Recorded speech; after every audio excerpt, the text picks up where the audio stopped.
Hello students, welcome back. This is Bonnie Mehta, your BM sir, your Max mentor and your Math mentor also. Mental ability में हम बात कर रहे थे बेटा पिछले लेक्चर में मिसिंग टर्म्स एंड फिगर्स, तो कुछ और अच्छे क्वेश्चन लेके आए हैं। इसमें हम देखेंगे किस तरीके से इनको सॉल्व करेंगे, ठीक है। और सिस्टमेटिकली हम देखते हैं कि कब कौन सा रूल फॉलो होगा, ध्यान देते हैं, है ना। देखो यहाँ पे अगर हम इसको कॉलम को देखें, इन कॉलम्स को, तो यहाँ पे कुछ नज़र नहीं आता बिकॉज ये बड़ा नंबर फिर छोटा और फिर एक छोटा, यहाँ पे छोटा नंबर फिर बड़ा नंबर आ गया फिर छोटा हो गया, तो कुछ रूल बन नहीं रहा है, ठीक है। अब चेक करो 19, 3 और 25 ये चीज़ें आसपास हैं, ठीक है। ये भी चीज़ें 17, 11 और 39 कुछ कुछ आसपास रहेगा। देखो कैसे करते हैं, चेक करो 19 प्लस अगर मैं 3 कर देता हूँ तो कितना आता है बेटा 22, और 22 में अगर मैं ये वाला 3 प्लस कर दूँ, क्योंकि कितना कम है 25 से 22 कितना कम है, 3 कम है, तो यदि मैं 22 में प्लस 3 कर देता हूँ तो मुझे 25 मिल रहा है, ठीक है। अब देखो 17 प्लस 11 अगर मैं करता हूँ तो 17 प्लस 11 होगा इट इज 28, और अगर ये 28 में मैं यही 11 ये वाला चीज प्लस कर दूं तो 39 आता है, और जो आ रहा है। तो एक बात तो बिल्कुल क्लियर है कि अगर हम दो कॉलम्स के नंबर को एक सेम रो में दो कॉलम के नंबर को ऐड कर रहे हैं और फिर सेकंड कॉलम वाले एलिमेंट को हम उसमें और जोड़ देते हैं, तब हम रिजल्ट तक पहुंच रहे हैं। तो ये जो डैश है यानी ये क्वेश्चन मार्क है, इसकी जगह क्या आ जाएगा 9 प्लस 5 14, राइट, एंड 14 प्लस 9 ये 5, 14 प्लस 5, ठीक है। चेक करते हैं दोबारा 19 प्लस 3 22 और 22 प्लस 3, राइट, 19 प्लस 3 22 प्लस 3 25, ये वाला 3 और जोड़ दिया। इस वाले केस में 17 प्लस 11 28, और अगर मैं 11 और जोड़ दूं तो 39 होता है, जो कि आ रहा है 9 प्लस 5 14, और इस 14 में यही वाला 5 और जोड़ दूं तो 19 मेरा आंसर है, बिल्कुल सही आंसर है, ठीक है। नेक्स्ट पे आते हैं। अच्छा, ये ज़रूरी नहीं है कि हर जगह यही रूल फॉलो होने वाला है कि हाँ भाई सब फिक्स है कि ये होगा। ये डिपेंड करता है, मैंने अपने पिछले लेक्चर में भी आपको बताया था कि ये डिपेंड करता है कि आप ये दो को चेक करते हो, जब ये दोनों में वो सेम रूल फॉलो होता है तो तीसरे वाले में भी वो रूल फॉलो हो जाएगा। इन केस कभी ऐसा हो जाए कि आपका एक रूल यहाँ तो फॉलो हो रहा है दूसरे में नहीं हो रहा, तो इसका मतलब आपका वो रूल गलत है, ठीक है, क्वेश्चन के हिसाब से नहीं है। नेक्स्ट क्वेश्चन पे ध्यान दो 12 15 और फिर 54 आ गया, बहुत बड़ा नंबर आ गया, 37 14 और ये एक बहुत बड़ा नंबर आ गया, ठीक है। लेकिन आप अगर ये गौर करो कि अगर मैं 12 और 15 को ऐड करता तो क्या आता 27, और 27 जो है उसका मल्टीपल है 54, राइट है। कौन सा मल्टीपल है, सेकंड मल्टीपल, यानी अगर मैं 2 को मल्टीप्लाई कर दूंगा तो ये 54 आ जाएगा। मतलब मैंने इसमें क्या किया, इस एलिमेंट और इस एलिमेंट को प्लस किया, इनका टोटल किया, जो आया उसको 2 से मल्टीप्लाई किया तो मुझे ये मिल रहा है। यहाँ चेक करते हैं, चेक करो 37 प्लस 14 किया मैंने तो ये आएगा मेरा 51, और 51 को 2 से मल्टीप्लाई करूंगा तो 102 आएगा, ठीक है। तो यानी कि मेरा ये रूल बिल्कुल सही है, तो यही रूल में यहाँ पे फॉलो कर सकते हैं हम लोग। तो 71 प्लस 23 दैट इज 94, और 94 को 2 से मल्टीप्लाई करेंगे तो व्हाट वी विल गेट 188, तो मेरा आंसर होगा 188, ठीक है। नेक्स्ट क्वेश्चन पे बढ़ते हैं। अब देखो कभी कभार जैसे ये क्वेश्चन है उसमें ऐसी स्थिति आ जाती है कि ये 5 है ये 11 है, बहुत छोटे नंबर है, लेकिन इनके द्वारा बनाया गया नंबर एक बहुत बड़ा नंबर बन गया। सेम यहाँ देखो चेक करो 9 और 13 बहुत छोटे नंबर है, इनके द्वारा बनाया गया नंबर बहुत बड़ा हो गया, तो कहीं मल्टीप्लाई भी नहीं हो रहा, अगर मैं इनको मल्टीप्लाई कर देता हूँ तो 55 ही रह जाता है, ठीक है। तो कभी कभी जब भी ऐसी स्थिति आती है जब रिजल्ट कोई बहुत बड़ा नंबर होता है तब हम क्या करते हैं, हम स्क्वायर्स की सहायता लेते हैं। स्क्वायर्स क्लास 6 वालों के लिए हो सकता है स्क्वायर्स का थोड़ा सा प्रॉब्लम हो, 7th में बता दिया जाता है, अगर नहीं भी पता है तो यहाँ पे मैं बताने वाला हूँ। स्क्वायर्स का मतलब होता है same number multiplied by itself. अगर मैं 5 का स्क्वायर बोल रहा हूँ तो इसका मतलब है 5 इंटू 5, 2 बार अपने आप से मल्टीप्लाई होगा। अगर मैं 11 का स्क्वायर बोल रहा हूँ तो इसका मतलब है 11 इंटू 11 विच इज 121। ठीक है, तो अब इन दोनों में आप फर्क देखो कि क्या हो रहा है। इसके स्क्वायर में से अगर मैं इसका स्क्वायर माइनस करता हूँ तो ये आ रहा है, करके देख लेते हैं, चेक करो। 121 और 25 माइनस किया तो आई एम गेटिंग 96। अब चेक करते हैं कि क्या पता ये रूल इसमें भी लागू हो रहा है या नहीं हो रहा। 13 का स्क्वायर करो, 13 का स्क्वायर होगा 169। ठीक है, मल्टीप्लाई करके देख लो, 13 इंटू 13। और 9 का स्क्वायर क्या होगा, 9 इंटू 9 इज 81। हम माइनस करके देख लेते हैं, बिल्कुल सही 88 आ रहा है। ठीक है, तो यही रूल यहाँ पे फॉलो हो जाएगा। तो रिजल्ट क्या आएगा मेरा, 17 का स्क्वायर माइनस 8 का स्क्वायर। 17 का स्क्वायर इज 17 284 आएगा। ठीक है, करके देखते हैं, 289 सॉरी 289 आएगा। 7 7 9 49 7 1 11 देन 7 एंड 1 289। ठीक है, ये चेक करो 64 आया। अब मैं इसमें से 64 को माइनस करता हूँ। ठीक है, 17 के स्क्वायर में से 8 का स्क्वायर मैंने माइनस किया तो 5 then 2 and my answer will be nothing but it is equal to 225। दोबारा देखते हैं एक बार इसको, इन तीनों क्वेश्चन को दोबारा देखा जाएगा। इसमें क्या हो रहा है, पहले वाले में ये दो नंबर का सम इस वाले नंबर के आसपास है, तो यानी सम के अंदर ही कुछ ना कुछ और जोड़ा गया होगा या घटाया गया होगा। तो इनको जोड़ा 22 आया, 22 में अगर मैं ये 3 जोड़ देता हूँ तो 25 आता है। यही रूल यहाँ देखते हैं, हम चेक करते हैं। 17 प्लस 11 28 होता है, 28 प्लस 11 करूंगा मैं 39 है। सेम, फिर मेरे को इसका रिजल्ट मिल गया, मतलब मुझे वो फॉर्मूला मिल गया जिससे कि मैं रिजल्ट तक पहुंचूंगा। 9 प्लस 5 14 और प्लस 5 19 इज माई आंसर।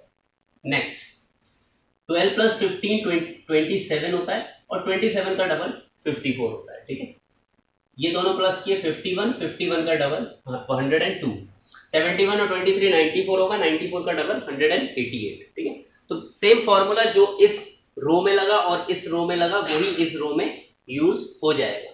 यहाँ देखते, यहाँ पे ये नंबर बहुत छोटे थे और जो रिजल्टिंग नंबर आ रहा था वो बहुत बड़ा नंबर आ रहा था। तो इसलिए हमने क्या किया, हमने स्क्वायर्स करके कोशिश की कि देखें स्क्वायर्स में कैसे बैठ रहा है। इसका स्क्वायर 25, इसका 121। जब माइनस किया तो रिजल्ट आ रहा है डिजायर्ड। तो जो रूल इस रो में लगा और इस रो में लगा वही रूल मेरा रिजल्टिंग रो में लगेगा, लास्ट वाली रो में लगेगा। 17 का स्क्वायर माइनस 8 का स्क्वायर, तो मेरा आंसर आया 225।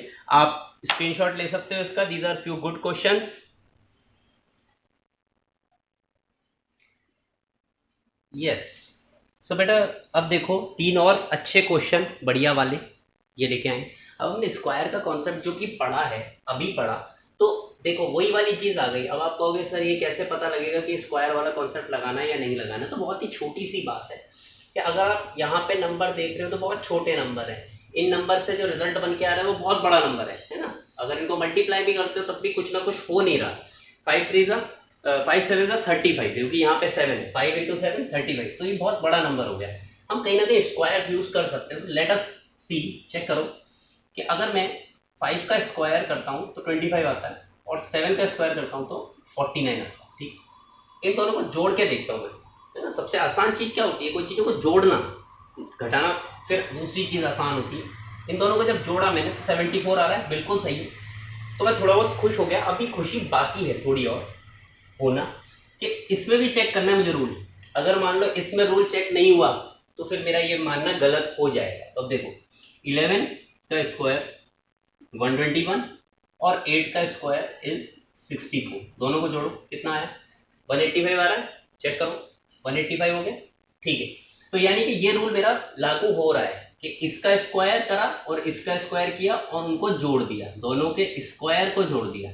तो 13 का स्क्वायर किया, ठीक है, लेकिन प्रॉब्लम ये है कि यहाँ पे ये क्वेश्चन मार्क है। तो यानी यहाँ पे कोई ऐसा नंबर आएगा जिसका स्क्वायर जोड़ा जाएगा। ठीक है, जिसका स्क्वायर जोड़ा गया होगा तब 205 आया है, कोई प्रॉब्लम नहीं है। मैं 205 में से इसके स्क्वायर को माइनस करके ये वाली चीज का स्क्वायर निकाल लेता हूँ। ठीक है, 205 में से 13 का स्क्वायर अभी पिछले क्वेश्चन में किया हमने 169 होता है। ठीक है, इसको घटाते हैं ये देखते हैं कि ये किस चीज का स्क्वायर होगा, मतलब ये कोई स्क्वायर नंबर आएगा, फिर हम पता लगाएंगे उसका नंबर क्या है ओरिजिनल। 5 15 में से ये 6 बच गया, 9 में से 36 बच गया। ओके, तो यानी ये यहाँ जो नंबर रहा होगा उसका स्क्वायर 36 है। तो दोस्तों ये तो सिंपल सी बात है, 6 6 36 होता है, यानी 6 का स्क्वायर रहा होगा, तो my answer will be a big 6, right. अब देखते हैं नेक्स्ट क्वेश्चन पे आते हैं। यहाँ पे भी वही सिनेरियो हो रहा है, लेकिन यहाँ पे जब मैं स्क्वायर्स करके ऐड कर रहा हूँ तो बड़ा मुसीबत हो रही है। 4 का स्क्वायर 16 ही होता है, 3 का स्क्वायर 9 ही होता है, बहुत छोटी क्वांटिटीज है इन कंपैरिजन टू 70 जो कि लिखा हुआ है। देखते हैं अब स्क्वायर का भी बड़ा भाई यानी कि क्यूब, 6 7 वालों के लिए अलग है, 8th वाले समझ रहे होंगे वो चीज। 6 7 वाले बच्चों के लिए अगर मैं बात करूं कि क्यूब जब स्क्वायर करता हूं तो 2 बार मल्टीप्लाई करता हूं एक ही चीज को, ठीक है। यूट्यूब का स्क्वायर तो यानी यूट्यूब इंटू यूट्यूब, लेकिन अगर मैं बोलूं यूट्यूब का क्यूब तो YouTube into YouTube into YouTube 3 बार मल्टीप्लाई होगा, ठीक है। मेरे फिंगर्स पे ध्यान दो, 3 टाइम मल्टीप्लाई होगा। देखो मैं अगर 4 का क्यूब कर देता हूं तो कितना आ गया बेटा 64, राइट। 4 का क्यूब 64, अभी इसको यहीं रोक लेते हैं। अब 7 का क्यूब करके देखता हूं तो कितना आया 343, ये आएगा कैसे 7 इंटू 7 इंटू 7 343 आ जाएगा, राइट। तो ये दो नंबर जो हैं ये इनके नियर है ना, इसके नियर पे ही है। अब क्या करोगे आप कि ये करना है कि 70 से कितना कम आ रहा है, 64 70 से कितना कम आ रहा है 6 कम आ रहा है, और ये कितना कम आ रहा है 16 कम आ रहा है। अगर मैं इनको मल्टीप्लाई बाय 2 करके इसमें जोड़ दूं, इस वाले कॉलम के नंबर को मल्टीप्लाई बाय 2 करके इसमें जोड़ दूं तो 70 हो रहा है। Same is the case hair, अगर मैं इस 8 को मल्टीप्लाई बाय 2 करके इसमें जोड़ दूं तो 359 आ रहा है। तो सेम मेरे को क्या करना है 5 का क्यूब यानी 125, और इसमें क्या जोड़ूंगा मैं इसका डबल यानी मल्टीप्लाई बाय 2, ठीक है। तो ये कितना हुआ 20, तो मेरा आंसर कितना आया बेटा 145। मैंने 5 का क्यूब किया और जो बीच वाला नंबर था उसका मैंने डबल करके उसमें जोड़ दिया, राइट। थोड़ा सा ट्रिकी है इसीलिए मैंने इस पर डबल स्टार लगा दिया है कि इसको ध्यान दें कि क्यूब करके और इसको अभी छोड़ दो। ये देखो इसका क्यूब कितना दूरी पर है इस 70 से, तो 6 दूरी पे था, आपको पता है 3 2 6 होता है। तो अगर मैं यहाँ 2 से मल्टीप्लाई करके इसके क्यूब में जोड़ दूंगा तो डिजायर्ड रिजल्ट आ रहा है। नेक्स्ट क्वेश्चन पे आते हैं। देखो अब ये बड़ा ही विचित्र क्वेश्चन में लिख देता हूं, विचित्र क्वेश्चन कुछ अलग ही है। थोड़ा सा स्क्रीन आपके लिए छोड़ रहा हूं, ध्यान दो, थोड़ा सा कोशिश करो, है ना, सोचने की।